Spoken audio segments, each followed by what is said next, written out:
Section 1. You will hear two teachers, Andrew and Katie, discussing the coming excursion of their language class. First, you have some time to look at questions 1 to 6. You will see that there is an example that has been done for you. On this occasion only, the conversation relating to this will be played first. Well, we have this school excursion plan, but when exactly is it? Is it this Tuesday or Wednesday? Well, it can't be Tuesday with the English tests taking place. Ah, right, not Tuesday but Wednesday. That's right, all day Wednesday, taking a bus outside the city. The excursion is on Wednesday, so Wednesday has been written in the space. Now we shall begin. You should answer the questions as you listen, because you will not hear the recording a second time.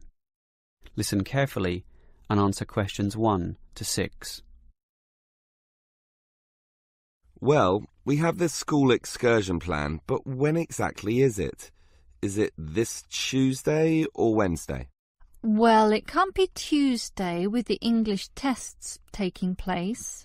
Ah, right, not Tuesday but Wednesday. That's right, all day Wednesday, taking a bus outside the city. And where are we going? Last month we went to Arthur Island, so this time we're going to the animal park. Arthur Island was okay, but it was too cold. Let's hope the weather for this week's excursion is better. I don't suppose animals care about bad weather, but I certainly do. Have you heard the forecast? Yes, and it's not too bad. Basically, they're saying Monday will be sunny. Good. But then the weather will change. Not so good. Yes. Tuesday we'll have some showers, but by Wednesday, the day of our excursion, it will be, well, their words are cold and cloudy. Cold and cloudy. Well, as long as it isn't wet and rainy, I'm happy enough. We won't need umbrellas, just warm clothing. And what time will we get there? Let's see, the bus picks us up at 8:30 a.m. and then it's an hour and a half on the road, so we arrive at 10 a.m. Sorry, with the 15-minute break, that will actually be 10:15 a.m. That's early enough. Then all our students can see the animals, have their fun, and do whatever they want to do. Well, one fun event planned that day is Birds of Prey. What's that? That's when they bring out several birds of prey, eagles, falcons, kites, those sorts of birds, and throw pieces of meat into the air, and the birds swoop down and eat them. It's quite impressive. Sounds great. Birds of prey. Are there any other activities? There's a catered lunch at the park restaurant. We've already paid for that. And in the afternoon there's... Well, I had a choice between the reptile display and the koala handling. In the reptile display, the students can handle live pythons and various other snakes. Surely they'd rather hold koalas. I'm sure, but the koalas can't be handled unless the weather's sunny, and given the forecast, I thought it better to choose the reptile display. That's a shame.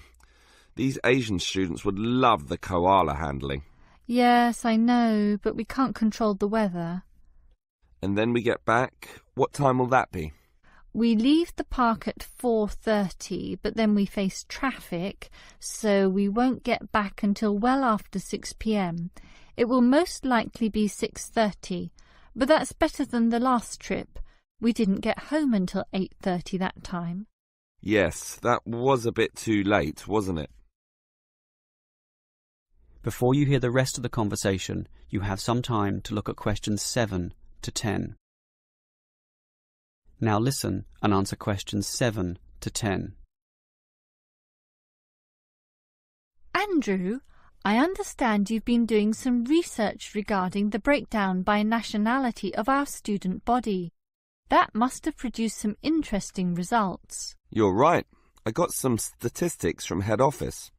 I would imagine that most of our students are either Japanese or Chinese. You imagine right. But it's the Chinese who constitute the majority, but only just. I had thought Koreans might be second, but it's actually the Japanese, quite close behind. It's somewhat surprising, but obviously all those study tours that our university markets in Japan are bringing in students. What's the breakdown exactly? Japanese are a quarter of the whole, which is considerable. Last year they were only 16%, so that market has grown nicely. The only other proportions of some weight are the Indonesians and Koreans, about the same. Indonesians at 15% and the Koreans are a little higher, not like last year when they were less than 10%. I thought we'd have more Indonesians than Koreans. Well, as I said, they're about the same. Just like the Saudi and Thai student numbers, almost the same also, both just under 10. Which one is bigger? Thai students number just a fraction more. As for the other nationalities, collectively they're only 3%, so it wasn't worth giving each of them a separate category. I just grouped them under other. That's Vietnamese, South American, a couple of Russians, and so on. That is the end of section 1. You now have half a minute to check your answers.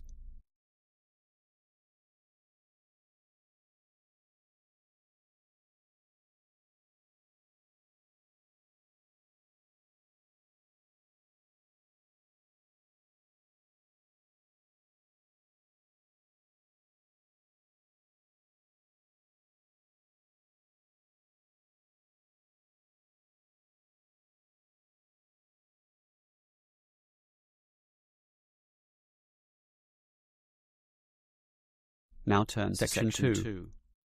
You will hear a representative from Easy Travel Travel Agency explaining to some customers the benefits of her company. First, you have some time to look at questions 11 to 15. Now listen carefully and answer questions 11 to 15. Hello everyone.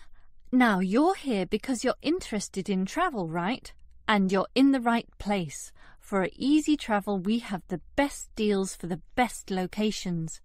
We specialise in eco-travel, or holidays designed to get you amongst nature, ignoring the hustle and bustle of big cities. So whether you want to hike in Nepal, as many people do, or follow some jungle paths in the rainforests of Queensland, we can give you the best deal. If you look at our office here, you'll see our overseas consultants. That's for trips overseas, obviously, to Europe, to North America, but primarily for the Asian market, which is generally more popular in this part of the world. Most people like that touch of the Orient, right? But they also like the domestic market, since this country offers its fair share of beautiful natural vistas. What about the deserts, anyone? What about some striking red rock gorges? Then talk to our domestic consultants who can arrange anything you want. But they deal with the accounts in the morning, so you'll need to talk to them in the afternoon. And remember, our office doesn't open at night, sorry to say. Now, around the outskirts and outer regions of this city, there are many beautiful places that you might not be aware of, and the advantages of these regional locations are many. Mostly by being closer, some of them can be done in a day tour. Yes, it's fast and convenient with none of those long-haul bus trips which often leave you cramped and uncomfortable and stuffing heavy suitcases into luggage racks. But I should tell you about our buses, those that are needed for the somewhat more distant holiday destinations. They definitely do not suffer from those problems I just mentioned. We use the services of the famous Sleek Line Company, whose buses are known as the very best. Yes, they are big, yes, they are comfortable, but what makes them especially different is the personal attendant who accompanies the driver, ready and willing to serve you and ensure that your trip is the very best. So whether it's overseas or local, we can certainly give you what you want. Now, do you have any questions? Before you hear the rest of the talk, you have some time to look at questions 16 to 20. Now listen and answer questions 16 to 20. Right, Let me orient you to our main easy travel office here. On this table right beside us are travel magazines for you to browse through, and on the wall next to that are many more for all parts of the world. Our 4 travel consultants sit over there on the other side of that long counter. That's right, 4 of them, side by side, all serving various regions. Now, let me tell you their specific functions. Firstly, the consultant on the left, next to the plant, is the local tours consultant, serving tours in the immediate vicinity of this city. Next to her is what we call regional tours, targeting the statewide options. Next to her is the interstate tours, and that can involve either buses or planes. In the former case, utilizing the Sleek Line bus service, as you know. And finally, next to her in the corner is General Inquiries, which is self-explanatory. If you have questions of a general nature, rather than one relating to specific destinations, you can go there. Now, as I said, we can do international tours, and for that you need our big office, just through that door, the one between those 2 plants. However, if your international tour is in the Asian region, which is generally our most popular option, then we deal with that in a separate room, the one opposite international tours, but not the corner one. Just go through that door on the left, the one next to that cupboard. The door next to that is, in fact, our general office, so please don't go through there. That's reserved for staff members only. That is the end of section 2. You now have half a minute to check your answers. Section 3.